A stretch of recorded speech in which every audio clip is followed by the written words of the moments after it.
Bom dia, Eudes Figueiredo, bom dia, ouvintes do Jornal da Mix. Aqui nos estúdios do 106 Podcast, eu estou recebendo meu amigo Fábio Nogueira. Quanta saudade, hein? Quanta saudade. Tão perto e tão sem se ver, né? Verdade, Fábio. Como é que você está, meu amigo, meu irmão? Tô bem, graças a Deus. Você tá bem? Como já conversamos anteriormente. Sim. A idade é fantástica, né? Muito bom, né? Nos dá uma paz, uma tranquilidade. Barba branca? Tô com 61. 61, Fábio. 61. E o Fábio Nogueira, ele é um homem de teatro, um homem da cultura. Eu creio que o mais conhecido da cidade nessa área, mas também foi secretário de cultura, né? De cultura para diversos prefeitos aqui de Presidente Prudente, mas o principal, eu acho, Fábio, foi a criação do Matarazzo, foi aquela obra extraordinária lá. Quando você passa lá em frente hoje, você frequenta aquele lugar, você vai lá, como é que você analisa isso? Já tenho desde 2020, 2021 que eu não vou lá. Sim. Não porque não queira ir, porque eu mudei para Epitácio, né? Eu não sabia, você mudou para Presidente Epitácio? De certa forma ainda moro lá, mas estou morando em Prudente também. Minha esposa é funcionária pública do município lá e... De Epitácio? De Epitácio. Então a gente não tem como sair de lá, né?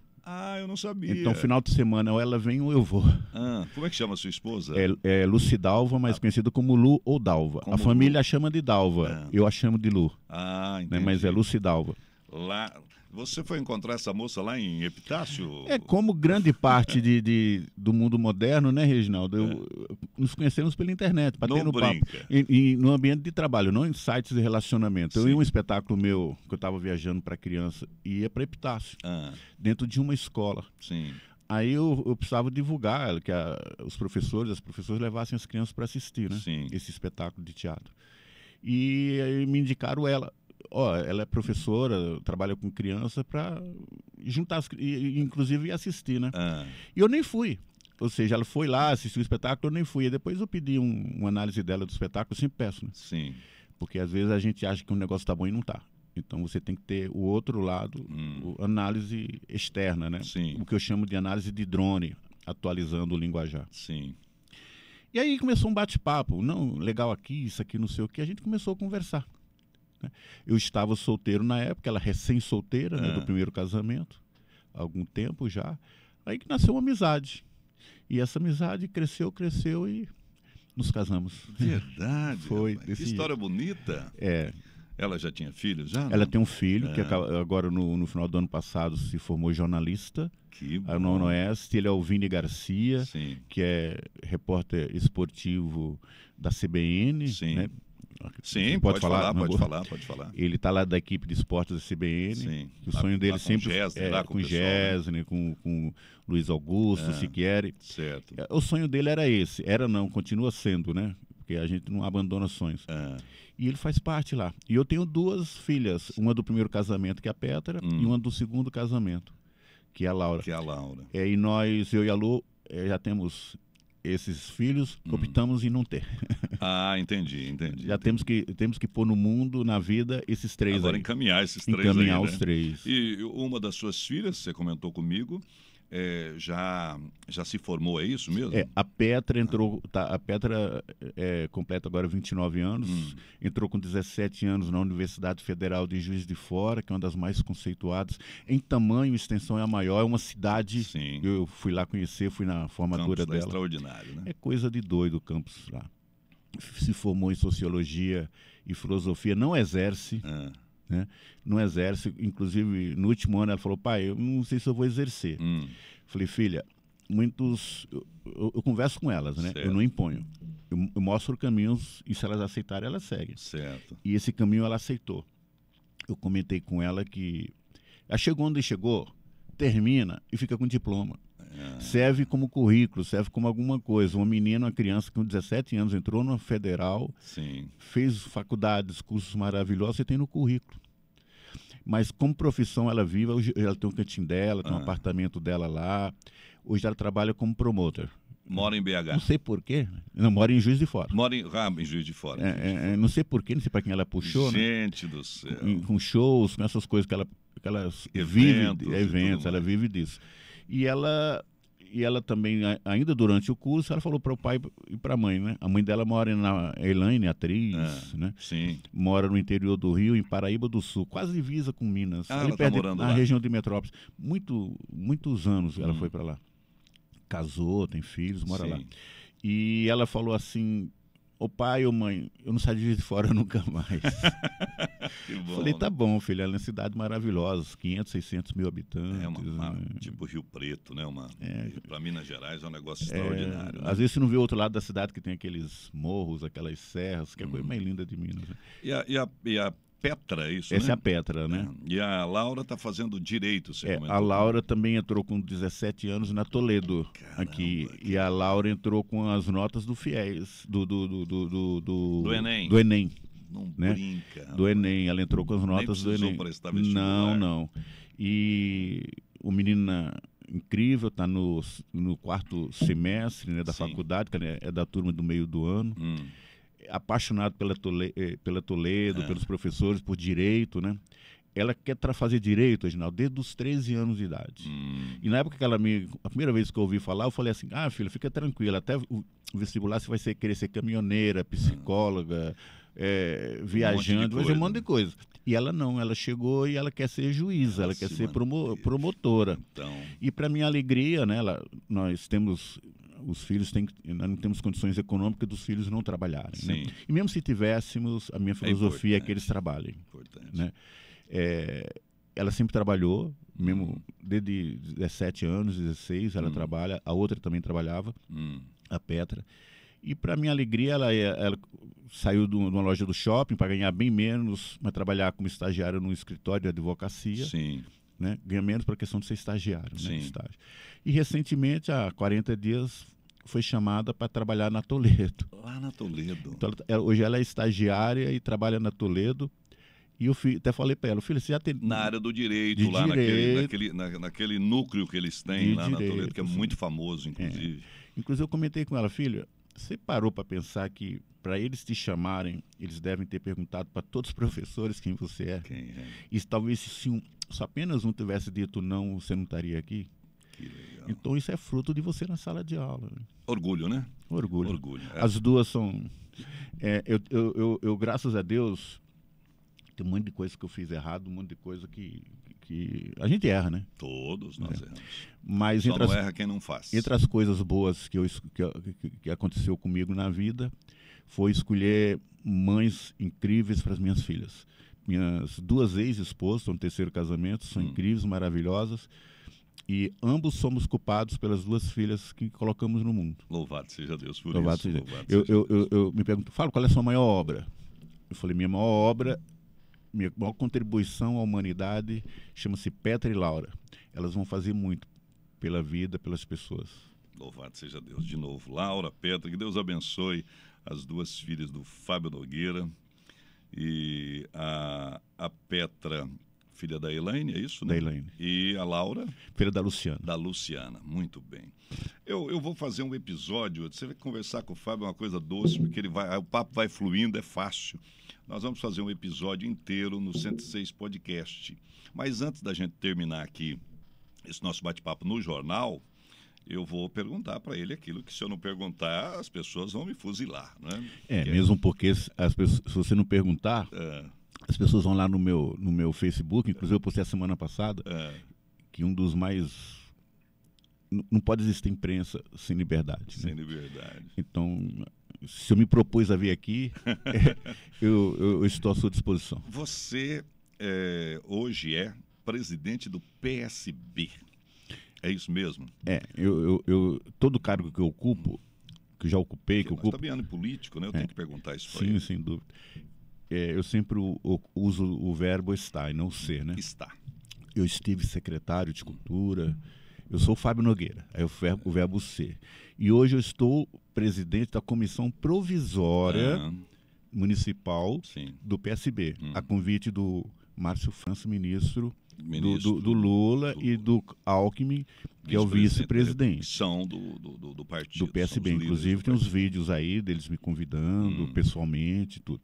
Não é nada fake, né? Sim. E eu aceitei com a proposta de ficar no máximo 1 ano. Talvez somente até a eleição. né? Entendi. Por quê? Porque não é o meu a área minha de trabalho. Sim.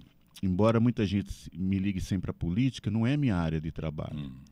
E eu gosto de atuar de forma administrativamente falando, Você é um bem homem de gestão. estudado. E se for possível, talvez um dia não seja possível, mas até hoje foi possível. Tá atuando em coisas que eu tenho um amor, uma paixão muito grande. Um desafio. E estar presidente de um partido não é uma coisa apaixonante para mim, não é uma coisa... Mas a campanha eleitoral né, Fábio? Eu conheço você há alguns anos, eu me lembro, se você me permite, quando eu fui vereador, até te disse isso outro dia por telefone, né? Foi verdade. Quando eu fui vereador, eu me lembro que nós estávamos numa campanha, e essa campanha era uma campanha impossível de ganhar. O Ed ele seria entronizado na prefeitura, estava lá com mais de 50% no início das pesquisas. As eleições seria pro forma apenas. Ia acontecer as eleições só para acontecer mesmo. E o Tupã tinha lá 2%, 3% no máximo. E eu era pré-candidato, era candidato já a vereador pelo MDB, que apoiava o Tupã na época, que foi eleito pelo PTB. Eu me lembro, eu não esqueço, já te conhecia, a gente já era amigo, já havíamos trabalhado quase que juntos, né? Sim, você na rádio educativa tal, né? E eu ali na Rádio Diário, você sempre me apoiou bastante lá. E aí eu me lembro que teve uma reunião com os candidatos a vereador lá no Sindicato dos Bancários. E você foi o palestrante, foi o motivador e tudo mais. E foi lá que nasceu algumas coisas relacionadas ao 14 e tudo ali. E eu fiquei olhando você falar aquele dia, não me esqueço daquele dia. E aquela campanha, ela foi crescendo, crescendo, crescendo, crescendo, crescendo. E o improvável se tornou o vencedor. Então, é difícil não ligar você a estratégia política em termos eleitorais, né? E o PSB, com certeza, vai lançar o ex-deputado, empresário, Paulo Lima. Como é que está a campanha? Como é que está a pré-campanha? Campanha não, pré-campanha. Né? O Paulo é empresário, né? Sim. Não precisa estar dizendo o currículo do Paulo quem que é, né? Não precisa. Todo prudentino, de ponta a ponta, conhece o Paulo Lima. Sim. Né? Ele é candidato, sim, é pré-candidato, mas na convenção em agosto, final de julho, em agosto será homologada, né? Ele será candidato a prefeito aqui no Presidente Prudente. O meu envolvimento político é como presidente da comissão. Ele tem uma equipe, grandes profissionais, né, de marketing, mas eu não estou nesse grupo, né? Vamos dizer Você assim. não está? Não estou. Na parte de estratégia, de comunicação, que é a minha área que eu trabalhei em outras campanhas, eu não estou. Né? Mas você é um conselheiro que não pode... Não, a minha posição junto ao Paulo é o seguinte, ele sabe onde eu estou, assim, ele é meu chefe, eu tenho uma carteira assinada, CLT, até tenho orgulho disso, né? Com 60 e tantos anos, já aposentado, ter a carteira novamente assinada. Né? Eu sou funcionário da Fundação Agripino Lima. Funcionário CLT, carteira assinada, salário, 13º, tudo. Cujo presidente é o Paulo. O presidente da fundação é o Paulo. Sim. Né? E não tem problema eu falar aqui, a 99 FM, quando o Paulo resolveu voltar com emissora cultural educativa, ele me convidou para fazer a gerência de programação, marketing e eventos. Tá. Então, toda a programação dessa emissora de rádio passou por mim, eu tive o prazer de elaborar a programação da rádio. Sim. Né? Então, minha função é essa. Agora, o Paulo sabe, eu como pessoa onde eu moro, tem meu celular, tem meu e-mail, tem tudo meu. O que ele precisa, fala assim, Fábio, preciso de tal coisa. É só falar. Entendi, né? você tá Mas eu não ocupo cargo na pré-campanha. Numa hierarquia, no organograma, eu não estou ligado a ninguém.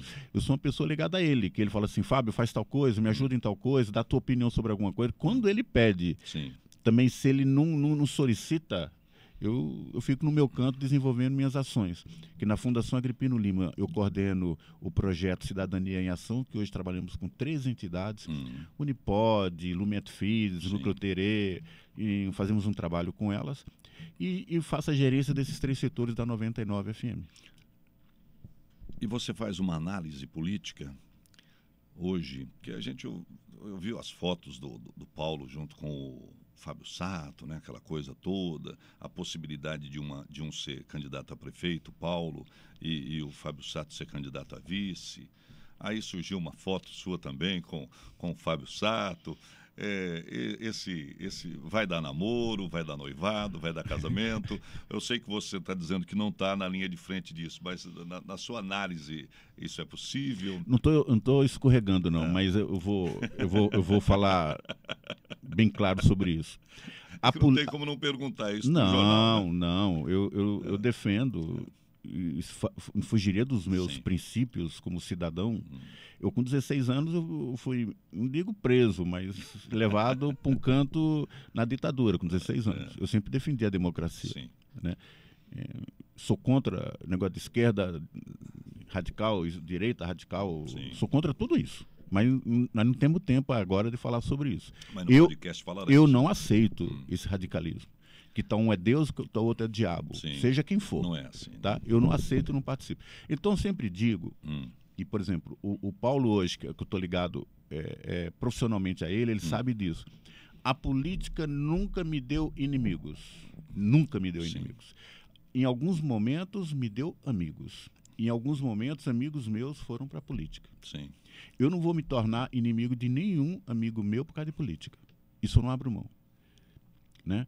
No nosso bate-papo mais demorado, no podcast, a gente pode comentar sobre o Fábio Sato. É meu amigo. E o que ele fez por mim quando eu tentava sobreviver na questão de um câncer, poucas pessoas fariam por alguém o que ele fez por mim. Né? Ele, Senhor Macalmona, essas pessoas. Como é que eu posso ser inimigo do Fábio Sato? Não vou ser inimigo dele, político, por causa disso. Então, se os dois estiverem juntos, são 2 amigos meus, que eu os considero. Saber se eles são meus amigos, aí teria que perguntar para eles. Eu posso falar da minha parte. Daqui para lá, são 2 grandes amigos. Se os 2 estiverem juntos, ficaria alegre. Muito alegre com isso. Se não estiverem, eu vou estar com um, né? Claro. Sem me tornar inimigo do outro. Sem se tornar inimigo do outro. Espero que entenda isso. O Fábio Sato, inclusive, a gente até brinca, poxa, Aracê não me deixou ser prefeito algumas vezes, né? Porque eu estava do outro lado. Eu estava com o Tupã, eu estava com o Nelson Bugalho, enfim. E eu falei, mas nós nunca deixamos de ser amigos, né? E na época do Bugalho foi complicado, porque ele perdeu por pouquíssimos votos. Foi, né? Nós ganhamos nos 4 últimos dias, em cima das nossas... Então, o que acontece é que a única coisa que eu faço, que você tem que ter ética, né, Reginaldo? Tem que ter ética. Tem que ter ética. Para falar, por exemplo, da 99, você que me falou que eu podia falar. Claro. Senão, não falaria. Claro. É questão ética. Então, por questão ética, se eu tiver numa campanha com um candidato, um grande amigo meu estiver do outro lado, eu vou conversar com ele, vamos esperar o dia seguinte da eleição, da apuração, para a gente voltar a conversar, para a gente voltar a tomar um café. Isso não significa que nós somos inimigos. Claro. Mas em questão ética. Como é que eu vou estar trabalhando com um e numa festa com o outro? Não dá. Uma eleição, se nem sempre aquele que começa na frente, foi o caso do Ed, na época do Tupã, na primeira eleição do Tupã,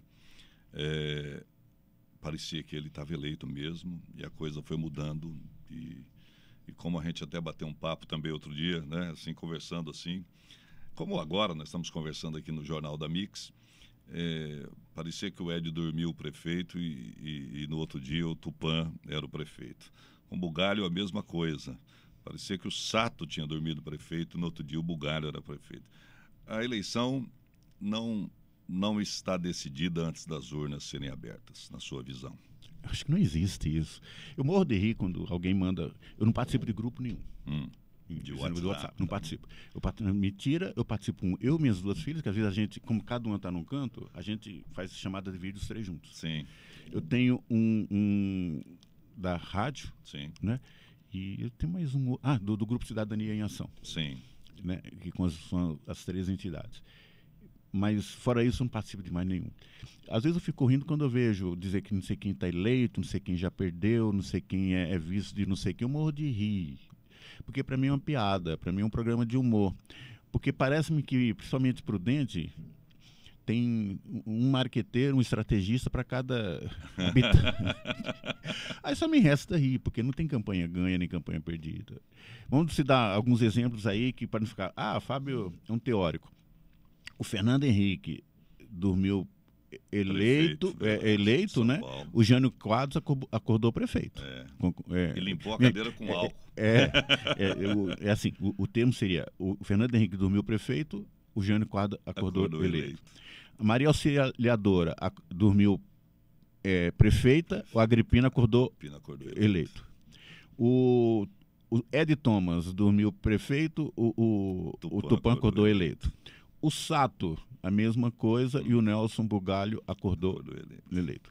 Então, não existe. E você citou aí do Tupã na época, quando eu fui para fazer a parte de coordenação de estratégia dele, de comunicação, marketing e planejamento estratégico, me mostraram uma pesquisa que não tinha tido as convenções. Então, tinham possíveis 7 candidatos. O Tupã era o 7º. Né? Aí, quando a convenção elencou que seriam 5 candidatos, sim, o Tupã era o 5º. Era o 5º, era o último. Né? E foi eleito. Né? O Agripino, na época da Maria Auxiliadora, ele tinha desistido da campanha. Falou, se foi eleito, foi. Se não foi, tá bom. E foi para a Fazenda. Ele nem votou nele naquela eleição. Olha aí. Depois ele justificou. Não, falando sério, não estou mentindo. Isso é uma coisa importante, histórica. Ele ficou sabendo que ele foi eleito, que alguém ligou na Fazenda para ele. É mesmo? Ele falou assim, tá bom, eu vou pra Fazenda. Ele não acreditava muito? Não, ele falou, tá bom. Ele não tinha esse apego. Ele não tinha. Foi o melhor prefeito de Prudente. Que me desculpe os que não aceitam, que são contra. Eu considero o melhor prefeito de Prudente. O segundo melhor, na minha opinião, está bem longe dele. Ele é o único. E o que ele fez por essa cidade, a cidade tem uma dívida com esse homem. As próximas gerações têm uma dívida com esse homem. E ele olhou assim, compadre, que ele é o padrinho da Petra, né? Ele e Dona Ana. Quando a Petra nasceu, ele falou assim, compadre, que dia que nós vamos batizar a sua filha? Como é o nome dela? Eu falei, Petra. Eu tinha combinado com minha esposa que nenhuma tinha uma religião assim, que a gente não talvez nem batizasse, né? Talvez batizar só porque se um delas quisesse casar, tinha que ter batizado. Sim. Mas pensando nela e não na gente. Aí eu falei para minha esposa, falei assim, mas você convidou o seu Agripino? Eu falei, não, eu também não. Ele se convidou. E ele se convidou, ele é padrinho dela. Então, até morrer, ele me chamou de compadre. Nunca mais pronunciou meu nome. E aí, você que avisou ele que ele tinha Não, sido foi eleito? Alguém, não fui eu. Não sei se foi o Chiquinho, o Alfredo, não sei quem foi, mas alguém... Porque lá naquela época, na Fazenda, não tinha... negócio de celular, essas coisas. Foi por rádio, né? Alguma coisa assim. Mas eu sei que ele tá pouco ligando. Tava pouco ligando. Ele foi tomar o vinho dele, tacar aquelas caçolonas grandes, andar no carro lá no meio da criação dele. Mas um amigo começando a dizer... A Maria Auxiliadora dormiu prefeita, a Dona Maria Auxiliadora, e ele acordou eleito. Foi. E isso tudo foram tiradas estratégicas, né? Quem assistiu os programas sabe os motivos, né? Sabe a Dona Ana, que eu fui crucificado vivo, né?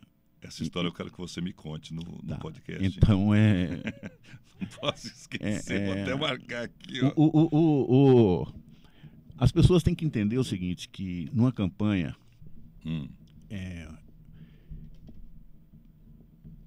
o planejamento estratégico vai eleger alguém, não elege.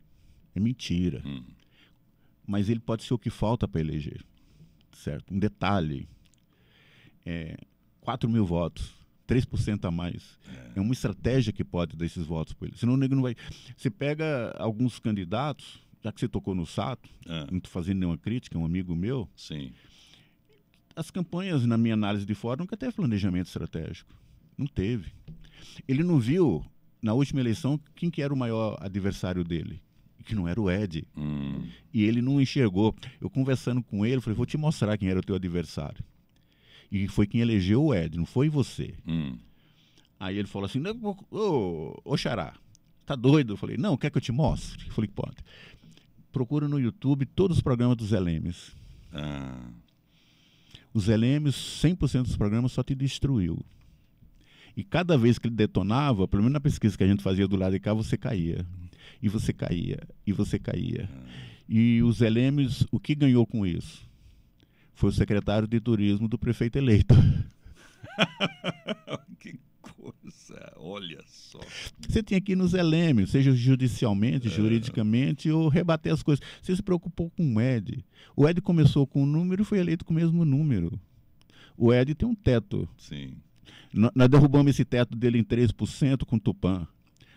3 eleições depois, ele foi eleito com o mesmo teto que ele tinha. O mesmo número. A diferença é que mudou a quantidade de eleitores. Então, tem que saber analisar isso, né? Eudes Figueiredo, que papo gostoso aqui com Fábio Nogueira. Eu vou acertar aqui isso aqui, porque a gente fala Fábio Nogueira, mas é Fábio Nogueira. Por um erro do cartório. Um erro de cartório. Como é que chama a cidade lá? Onde você Juazeiro do Norte, no Ceará. Juazeiro do Norte? Meu pai foi batizado pelo Padre Cinso. É mesmo? Foi ele e todos os irmãos, porque meu avô era beato do Padre Cinso. Olha aí, mais conversa que nós vamos ter a respeito disso. E meu avô paterno, Edser Talhada, foi advogado do Lampião. Então tem de um lado o Lampião e do outro lado Padre Ciso. Antagônicos. Verdade. Mas Padre Ciso também gostava de pegar em arma. Gostava. Um abraço para você, Eudes Figueiredo, um bom dia para todos os ouvintes do Jornal da Mix. E vem aí um episódio completo com Fábio Nogueira aqui no 106 Podcast. Um abraço, um bom dia e até amanhã.